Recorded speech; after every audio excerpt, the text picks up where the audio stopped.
تو عرب علماء ان کی عرب تو کسی کو مانتے ہی نہیں ہیں.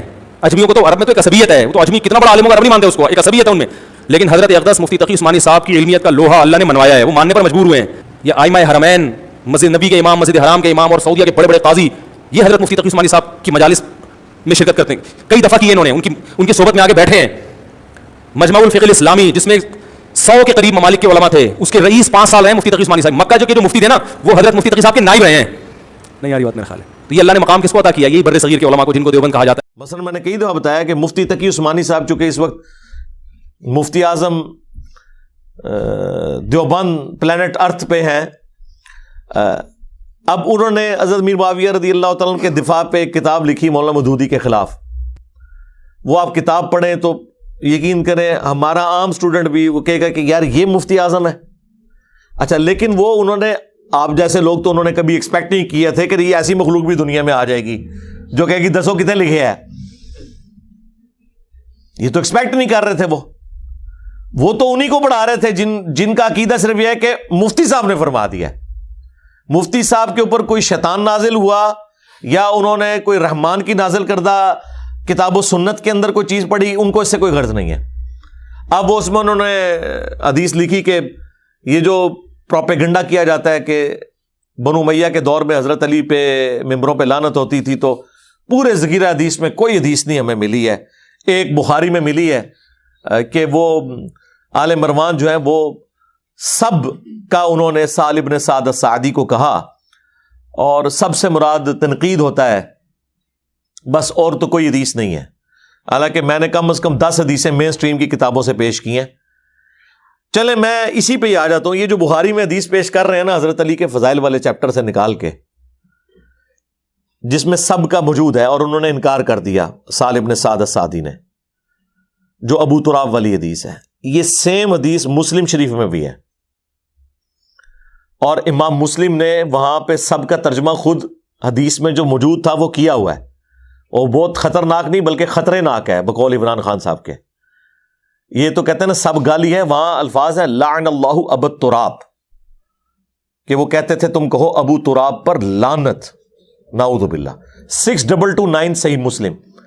اب تقی عثمانی صاحب کو یہ حدیث کیا نظر نہیں آئی مسلم کے اندر, اور وہی واقعہ تھا جو بخاری میں بھی تھا, اور دعویٰ دیکھیں کتنا بڑا اس نے کیا کہ پورے ذخیرے حدیث میں نہیں ہے, اور کوئی ڈھونڈنی بھی نہیں پڑ رہی تھی, حضرت علی کے فضائل والے چیپٹر میں تھی.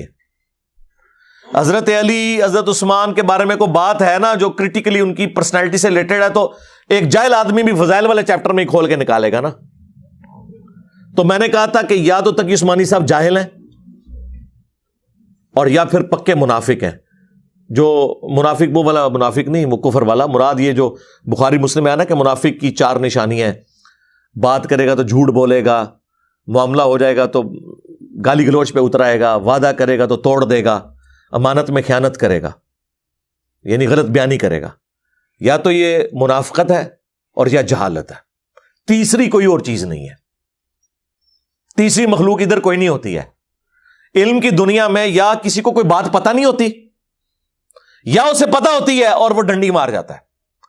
اب یہ اگر بات ہے نا تو پھر تو بڑے سے بڑا مفتی بھی فارغ ہے. اگر اس نے ڈنڈی ماری ہے وہ علماء یہود کا پیروکار ہے. تو لہذا ہلکا فتوی لگانا چاہیے کہ یہ لوگ علم دین سے جاہل ہیں, بیچاروں کو پتہ ہی کوئی نہیں. ان کے لیے تو جاہل ہونا بھی بہت بڑی گالی ہے, لیکن کم از کم جس ادبی ڈگری کے یہ لوگ حقدار ہیں نا وہ جاہل ہے. ویسے ہم تو ان پہ علماء یہود والا حکم لگائیں, لیکن ہم پھر بھی سولوشن اینڈ پہ رہتے ہیں کہ نہیں یار سب سے ہلکا حکم لگاتے ہیں کہ آپ لوگ قرآن و سنت کی تعلیمات سے جاہل ہیں, آپ کو نہیں پتا. اور اسی طریقے سے میں ایک جگہ آج سے 3-4 سال پہلے وہ جو جماعت اسلامی کے MNA بھی رہے ہیں اسلام آباد سے, کیا نام ہے ان کا, میاں اسلم صاحب حافظہ اللہ تعالی, بڑے دیندار آدمی ماشاءاللہ. تو انہوں نے کوئی افطار کا پروگرام ارینج کیا ہوا تھا اسلام آباد میں اپنے گھر پہ ہی نا, مجھے بھی دعوت تھی, میں وہاں درس بھی دیتا تھا, میرے درس بھی انہوں نے ماشاءاللہ اٹینڈ کیے, ان کی شفقت ہے.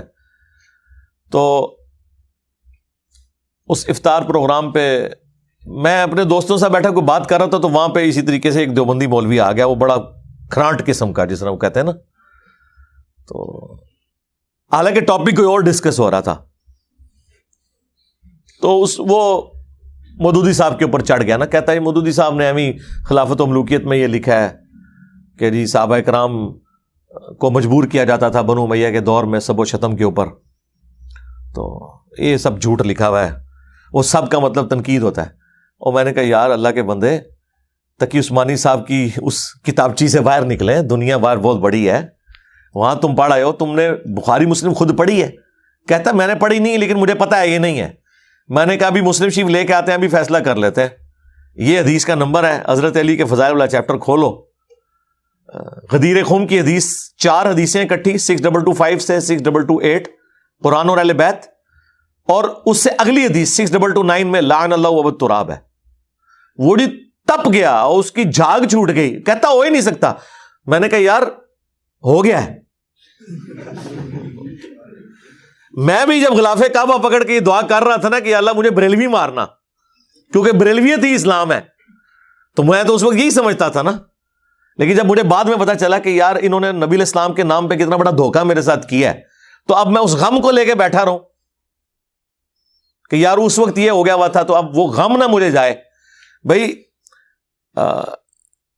ہدایت ملنے کی خوشی دنیا کے ہر غم کے اوپر بھاری ہے، انہی غموں کی وجہ سے تو مشرکین عرب نے بھی نبی الاسلام کی دعوت نہیں قبول کی کہ ہمارے آباء و اجداد کا کیا بنے گا، اور یار وہ گئے جہنم میں، تم اپنی فکر کرو، یا تو ہونا کہ تم بھی گمراہی پہ مر جاؤ تو اس کی وجہ سے تمہارے آباء و اجداد کو اللہ تعالیٰ جنت میں بھیج دے گا کہ ٹھیک ہے تو نے بھی اپنے آباء و اجداد کا راستہ نہیں چھوڑا تھا تو لہٰذا دونوں کو ہی جنت میں بھیجتا ہوں، پھر تو چلو مسئلہ حل ہو جائے، لیکن ایسا تو نہیں ہونا، تو اس غم میں نہ مرے۔ تو یہ تو اللہ کا شکر ہے ایک مبارک دور ہے، اب ہر چیز بلیک اینڈ وائٹ میں سامنے آ رہی ہے،